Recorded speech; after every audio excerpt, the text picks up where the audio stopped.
All right, so in this video, we're going to talk about the Pittsburgh Steelers, their defense, and whether they are contenders or not in today's NFL.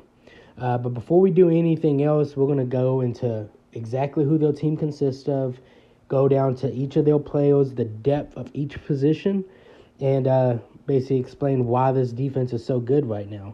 So looking at this defense, obviously we see TJ Watt there. This defense revolves around him. And rightfully so. He's the best defensive player in the NFL right now. And then you also look at players like Alex Highsmith, Cam Hayward, that is also on that pass rushing line. And when you have pass rushers like this forces the quarterback to make quicker throws. He cannot sit in the pocket too long. And it also forces him to make some mistakes. And this is why the Steelers have so many takeaways. They force so many turnovers. And they lead usually every single year in interceptions, forced fumbles, tackles for loss. This is the reason why.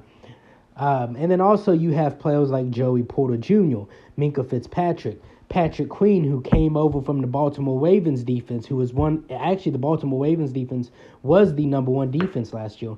And obviously, as you can see, without Patrick Queen, they are actually almost at the bottom of the AFC North.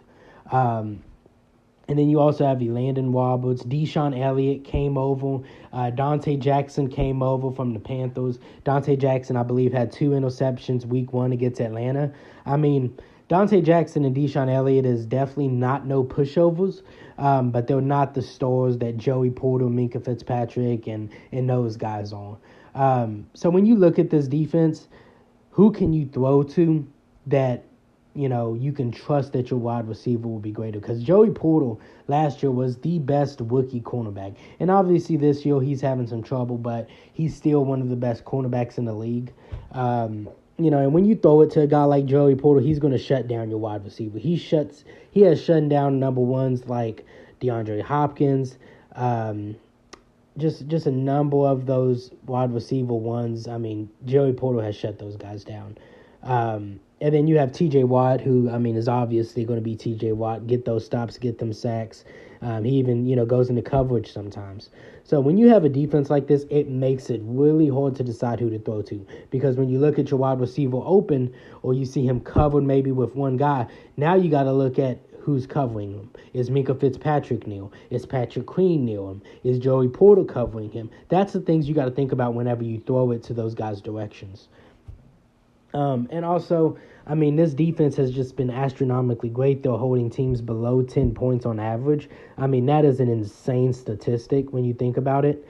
But also, whenever you look at this defense, let's just understand that this defense was good last year without Minkah Fitzpatrick, without the number one safety in the league. And now they have Minkah Fitzpatrick back, and they are still wreaking havoc on these teams. When you have a team that's a top-ranked defense without one of their top players last year, that is a team that's amazing. And now, TJ Watt is the only exception. And without TJ Watt, usually they would lose. But this year, he looks very healthy. He looks like he can probably be Defensive Player of the Year. A lot of people believe that he was snubbed a few times. And honestly, you also got to look at the depth of each position in the NFL. So whenever you look at the depth of the Pittsburgh Steelers defense, they have some amazing players that come in for other players whenever they're sitting on the sidelines. Like Alex Highsmith, he was injured during the Chargers game, and now came Nick Herbig.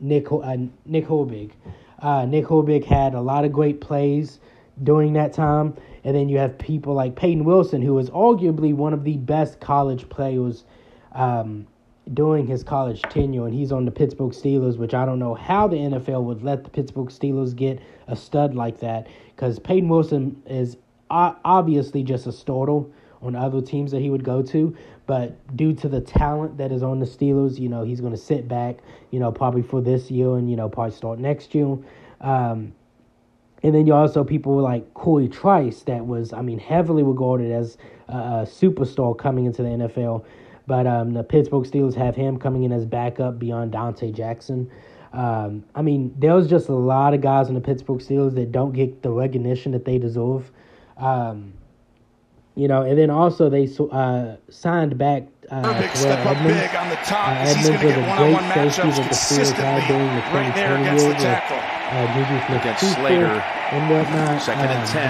Edmonds was a great safety. He knocked the ball out of his hands, and Slater was able to recover it. Tony, you were all over it. Every couple of plays, nice first down call when everyone in the building's thinking it's a pass from the Steeler 47.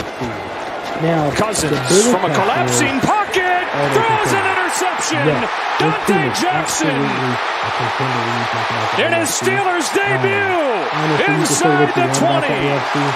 He dropped an interception in the first half. If given the choice, he'd say, I'd probably take this one. In the fourth quarter, returns at 48 yards. This Pittsburg Steelers pass rush has just taken over the game. They've proven to be too much. Watch the packet collapse. Both edges, Highsmith, Watt, but this ball can't be thrown. He threw it. It could have been picked by two guys. That ball just can't be put in the air. Now, offensively, if Jackson doesn't get it, I think Beanie Bishop, he was there, number 31. Just been a bad, disjointed second half. But with all that being said, you take a reset now. There's 2 minutes and 30 seconds. Right. Two receivers to each side now. Herbert gets the ball, looking left, now looking back towards the middle of the field. He's hit from behind, and the ball is loose, and it is pounced upon by the Chargers, but it's Herbig with the strip sack for the Pittsburgh Steelers. Oh, there's Nick Herbig coming around the corner. That's how you run the arc, baby. That's how you trim that arc. Come on that backside, you're able to strip sack, get that ball on the ground. Unfortunately, none of the Steelers were able to get on it. But wow, what a great play by Nick Herbig. He almost got the fumble as well. I mean, this is a team that obviously can win. Play action pass. Herbert back. Herbert in trouble, and Herbert sacked. He is down inside the 25-yard line as a Landon Roberts came shooting through from his middle linebacker position to make the sack. What a nice dog by 23andMe, Landon Roberts. Love it. Love call 23andMe because when he hits you, that dude hits so hard, he leaves his DNA in your personal family history.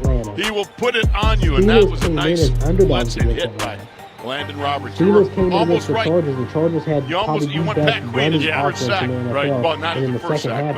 Appears foot sets it down, gets the snap, looking back, pressure backside. TJ Watt with a sack. Back at the 43-yard line of the Steelers. Oh, that's Obi-Wan Kenobi doing what a Jedi Edge pass rusher does. Put the quarterback in the dirt. Great move around the corner as he beat Joe Alt, who had not given up any pressures or sacks that I know of already, but he has not met T.J. Watt before. No, that's a little bit different character when you're facing T.J. Watt, who picks up his third sack of the season. One in each game thus far for the Steelers. Sets up in the shotgun with the ball to the left hash. Brings Davis in motion left to right. Play action pass for Heineke, and he is taken down, sacked by Herbig, back at the 16-yard line. Second sack of the game for Herbig.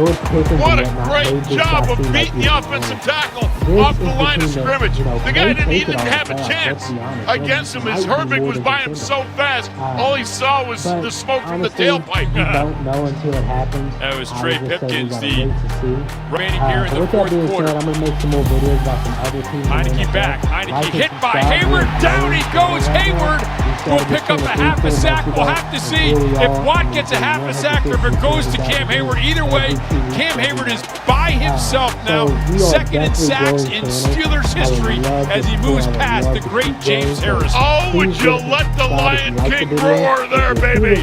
What a nice job coming out of twist, being able to get up the field. What a great job of rushing the passer on that last series. I'm going to end the video here, and I'm going to be back with some more content soon. Thank you very much.